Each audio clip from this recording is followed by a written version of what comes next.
Jake Paul, you better have a good game plan coming into this one, Lennox. What does that need to look like? Well, he needs to move. That's the one thing. If he stays in one spot, he's going to get hurt. So I believe he's going to be moving around until the appointed time where Anthony Joshua commits to a punch.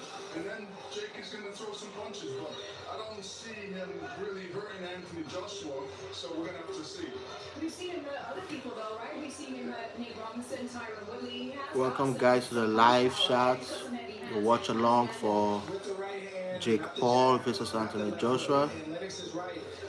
Jake Paul has to move early. He has to stay away from Welcome. We looked at that ring. It's not a big ring. It's not a big ring once Anthony Joshua gets in there. It's going to shrink. So he's going to have to be smart. But then he can look for a right hand here and there because Joshua does make mistakes and he can be hurt. One thing we should kind of remember in the context of this fight is that Jake Paul, was originally preparing for a 135-pounder in Gervonta Davis. Now he's fighting Anthony Joshua, who's 245 pounds almost. How do you handle that switch? I mean, that's part of what you do. He's living his life as a fighter. He's been training for a long time. He's been sparring with heavyweights. He's been preparing himself. He feels mentally. He feels Anthony Joshua doesn't even have that good of skills. He says he's very basic, right? So Jake says that he's faster. Jake says he can knock him out with his right hand. And he's told us what his game plan is, but I don't think it's really smart to tell what your real game plan is. But like we've all said, he's got to keep moving and just not get knocked out. Yeah, basic feels a little harsh to me. Experience talking on his part. Showing his hand. Wait till you get in there. Oh, Jake Paul's toughest test is yet to come. It's coming up very soon for you tonight. Our first fight is just minutes away now. We're going to bring you more live from Miami after this break. Stay with us, everybody.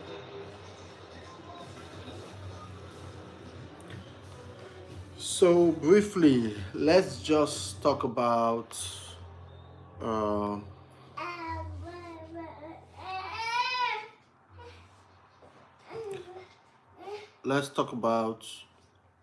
why does Jake Paul feels he wins Anthony Joshua. I mean, I believe Jake Paul is just delusional. I mean, he's just crazy, like, if you ask me, though. Like, there is no way in any form or in any dimension that Jake Paul beats Anthony Joshua. It's just not possible. Anthony Joshua is so big, he's so strong, he's so experienced, he's so talented. You know, so in no way Jake Paul is going to win this match against Anthony Joshua. Like, it must be said, like, it's a fact. But then again, we would watch and see, because in boxing there could be a lot of upsets, and sometimes when you feel the most favored guy would do the job and knock out the opponents, something else could just happen, you know. But in this case, this is a very, very clear case of Anthony Joshua winning over Jake Paul, because Anthony Joshua is a former Olympic gold medalist. So, I mean, he's got all the experience there is.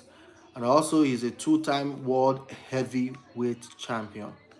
Like, you don't get there easily. Like, it takes a lot of years of practice, fighting, and all that to get there. I mean, Jake Paul just started his career about 3 or 4 years ago. So, yes. But then again, I like the fact that Anthony Joshua is not leaving any stable or stone unturned, in the sense that he is preparing for, like from what he said, I'm preparing for what Jake Paul thinks he is.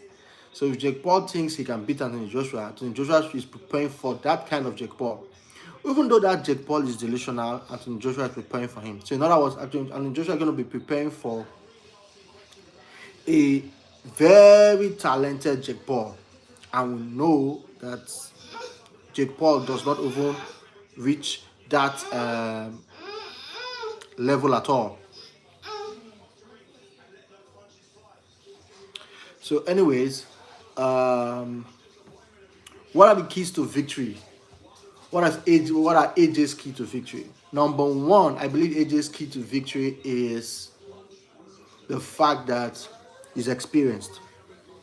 He's experienced, an experienced boxer, former Olympic gold medalist, 2 times heavyweight champion. He beat Vladimir Klitschko. He beat Joseph Parker. He beat I mean, a whole lot of top heavyweights, and he has only been knocked out once in his career, and that was, or probably twice in his career, and that was Andrew Ruiz and Andrew Ruiz and Daniel Dubois, which was his last fight. And then again, even in the case of Andrew Ruiz, we could make a case for him that, well, he wasn't really ready because he took up the fight in a very short time, and then again, there was no time to prepare and react and all that stuff. But again, that's no excuse because he won in the rematch. Then again, he was beaten by Daniel Dubois, which I believe in a rematch, Anthony Joshua knocks out Daniel Dubois. I mean, it wasn't just his day anyways, but well, let's see how it goes. So I think there's going to be a fight right now. So who's coming up?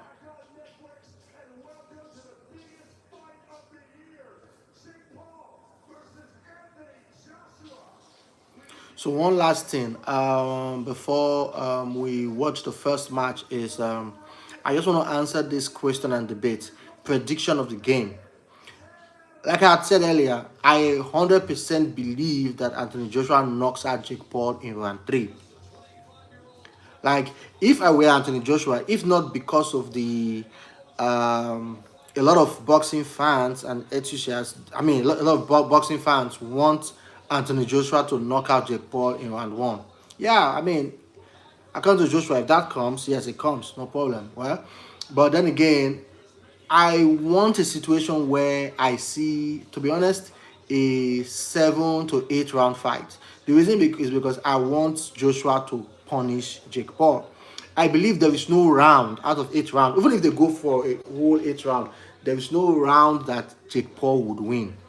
I am 100% sure Anthony Joshua will win all 8 rounds. I want to see a situation where Anthony Joshua punishes Jake Paul. So, but then again, it would not really favor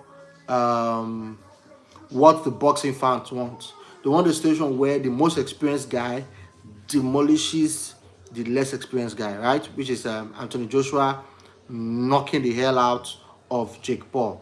So, by going by that, which I believe is what would likely happen, I believe, which I've said in a past video, that Anthony Joshua knocks out Jake Paul either in round 3, most likely round 3 or round 4. If Jake Paul gets to round 4, I mean, it takes luck, deception, and trickery, to be honest. If Jake Paul gets to round 4, maybe because he's very, very slick in running around the field, running around the ring, and I doubt he would not be able to do that for a long time, because Anthony Joshua will be able to cut the ring and go to him. Okay, so I believe probably maybe by the fact that he runs around the ring, he tries to grab and hold. Probably he might get to maybe round 3, but I'm even doubtful. Like, to be excuse me, to be honest, if Anthony Joshua catches him with 1 or 2 punches, he's gone. Like, it's that bad. I don't think he can even take 1 punch from Anthony Joshua. Because imagine Francis Ngannou, one of the deadliest fighter in UFC, was in the same ring with Anthony Joshua, and even from the first round, you can tell that he's no match. Like, a punch from Anthony Joshua knocked him out. Come on. Anthony Joshua is one of the biggest and greatest fighters in the history of boxing. Well, at least if you want to be biased, you say UK boxing, right? So Anthony Joshua, I mean, I don't think anybody, a few boxers like Alexander Usyk has been able to stand his punch anyways, but Usyk is a different breed entirely. I don't think any boxer or someone in the caliber of Jake Paul can even stand Anthony Joshua's punch. So I believe if Joshua catches him in a round one, in the round one, on the round one of the match, he most likely will knock him out. But I see, or I foresee a Jake Paul turning around, trying to be tricky and running around the field. I mean the boxing ring, and probably get to a round two or round three match with Anthony Joshua. But I know the knockout is going to come. As a matter of fact, I don't even see Jake Paul winning this fight in any way or shape or form, because it's going to be outclassed. So the only time he had to run his mouth was during the pre-fight interviews and all that. Those were his best weapons, talking, talking, talking. Now they're going to get into the ring. Like, he's going to see class, he's going to see experience. So yes, that is my short piece for now, and we'll go back to Netflix and we'll watch the first match between I think that's Jamal Harvey and who would it? I mean, what is the name of the opponent right now? Well, but so far that is it, and see you guys shortly.